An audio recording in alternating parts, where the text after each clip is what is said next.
Hey, this is Walt from Raybuck Auto Body Parts, and today is day 11 of our 6-speed transmission swap. Thanks again for tuning into the channel. A little bit of what I've been up to. Starting to get everything kind of ready to go back into the car. A few things have changed since I made the last video, and let's see. Got a new drive shaft. Well, not a new drive shaft. Had the old one sent out and had that shortened up to work with the new transmission. That was done by Denny's drive shaft. This is their nitrous shaft. I have had this drive shaft in the car ever since I built the car. It's been through 4 different transmissions, lengthened, shortened, and lengthened, but can't say enough about them. Those guys are great to work with. I sent the drive shaft up to them, and they let me know right away there was going to be a little bit of wait because of the COVID, everything that was going on with that. But just great service from those guys. They get stuff, normally when there's not a pandemic, they get stuff turned around really quick. Always very helpful and just good guys to talk to. So if you ever need a drive shaft, I recommend Denny's. They're up in New York. So what else? The pilot bearing bushing, whatever you want to call it. When I made the parts video before, I had a pilot bearing, and since then I have decided to go back to the bushing. I had never used the bearing before, except when I had a Lenco in the car, and the Lenco did not use like the smaller type of roller bearing. It used a larger diameter, like a sealed ball bearing type of bearing. So that worked fine. But since I bought that, I don't know, I was just looking at some different things online, and I guess I was looking at how to install the pilot bearing versus a pilot bushing, because the pilot bushing you kind of just tap in, but there's been some things I've read where people say don't do that to the pilot bearing because it can, it can bend and different things. But the more I started looking at it, I realized that there were a lot of people changing pilot bearings because they have failed. And a lot of people say that's because, the transmission wasn't installed right, this or that, whatever.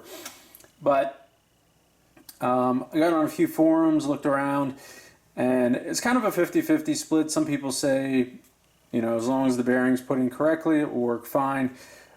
Other people say they've had bearings and they've done everything they're supposed to, and they still end up, loosening up and failing. But I have decided to go back to the pilot bushing. It works. It may not be, I guess, as free spinning as a pilot bushing, but it works. It's not going to damage the input shaft if the bearing fail, like a bearing would if it would fail.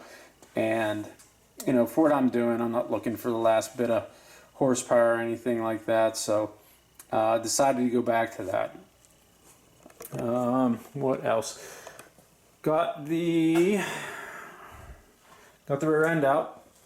I ordered gears and a rebuild kit for this. So as I said, we'll be putting a 370 gear back in the car. Just kind of look under here. Pretty basic 4-link rear suspension. Those are the mufflers. I think they're Dynamax mufflers. 3.5 inch all the way out the back. The Coney coilovers, an anti-roll bar. I don't have an anti-roll bar on the front of the car. It's on the rear of the car, and that was originally done like that for drag racing. So when the car leaves the line, the rear end stays planted evenly rather than kind of rolling the car over to the right side. But it actually works really well on the street. The car doesn't really have much roll, and so yeah, it works fine. But tonight we're going to get into some of the tranny stuff. I'd like to get the bell housing on, the clutch in, get everything kind of ready to put the transmission in. I don't know if I'll get to putting the transmission in, and I don't know if I can do it myself. The jack I have works good to lift the tranny up, but actually getting it at the correct angle to like go through the clutch into the input shaft, I don't know if it's going to work very well for that, so I may need a second set of hands that kind of help move the tranny around as we're getting that in there. But been putzing with some things under the hood here. Got the, you can see it very well, got the reservoir for the master cylinder, or for the the clutch master cylinder in place. Got the clutch master cylinder mounted, got that plumbed, so that's ready to go. I'm gonna be, actually I did change the wastegate springs, both of these. This was the old spring, which was about a 5-pound spring. Put new springs in both of these. They are now, I think, around 11.5 pounds of boost, without any type of additional like CO2 pressure or anything. That's just straight spring pressure. So that's what I've been up to, and I'll get under the car here and show you what I got going on under there. Okay, so one thing I didn't mention, I did pick up this pilot bearing installation tool. Real nice fit. It's nice and heavy. It's a big solid chunk of steel. So rather than trying to get a socket or something like that and pound this in, I figured I'd just pick one of these up. So see how this works.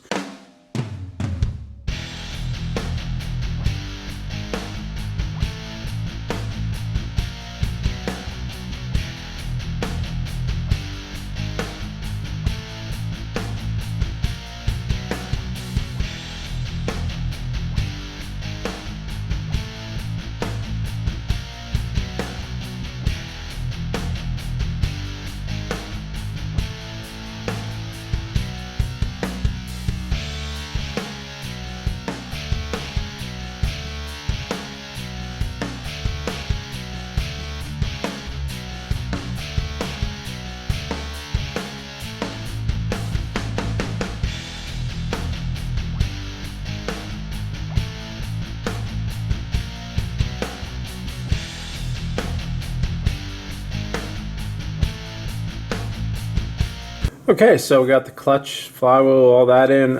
Fairly straightforward if you've done this before. MacLeod does a good job providing instructions on how to install the clutch, torque specs, all that.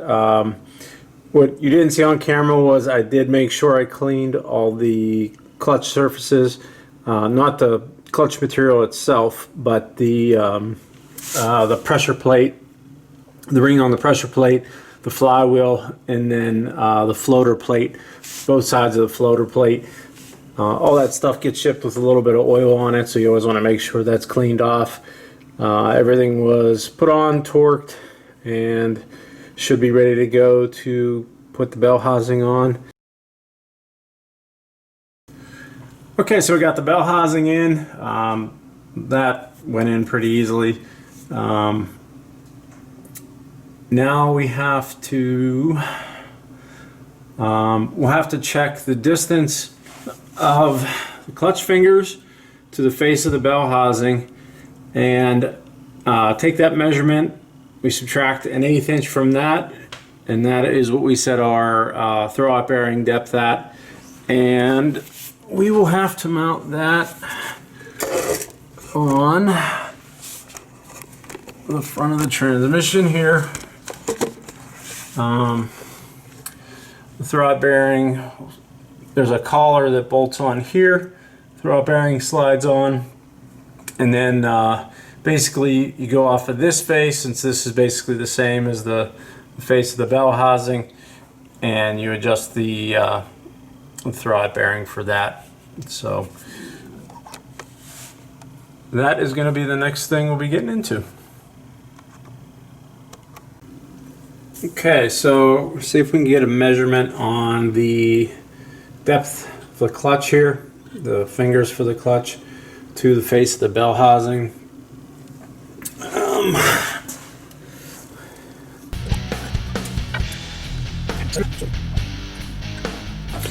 So we got our measurement, 3.37 inches. I think this ruler is just a tad under an inch, so we will subtract an inch from, measure this, subtract whatever this is from that, and then take an 1/8 inch off of that.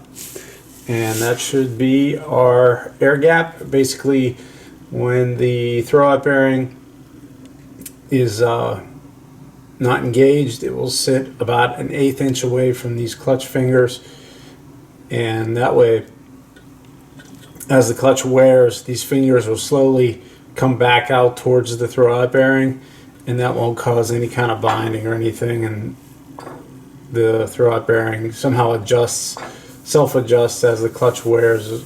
So yeah, so get that measurement and get this figured out and get everything bolted up and set the clutch depth or the bearing depth on the transmission, and that should be good to go then. Okay, so we got the throwout bearing set up. Final depth was like 2.3 inches, and that's basically the distance from here to the face of the bell housing, and that leaves about an 1/8 inch gap, air gap, between the throwout bearing and the clutch forks.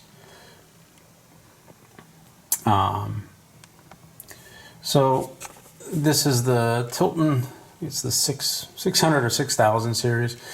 So this adapter bolts on, and this adapter is threaded. So the way that you put this on is it just kind of spins on, and you just keep rotating it. The lines can pivot side to side, so you just keep rotating that and measuring your distance. And then there's that little pin that just screws in, and it just kind of holds it in place. That's all. There's nothing else really that kind of like locks it down. That little pin just keeps it from rotating and keeps the depth set. So that's about it for today. Thanks for watching, and comment below. Please subscribe, hit the little bell for notifications, and we'll see you later.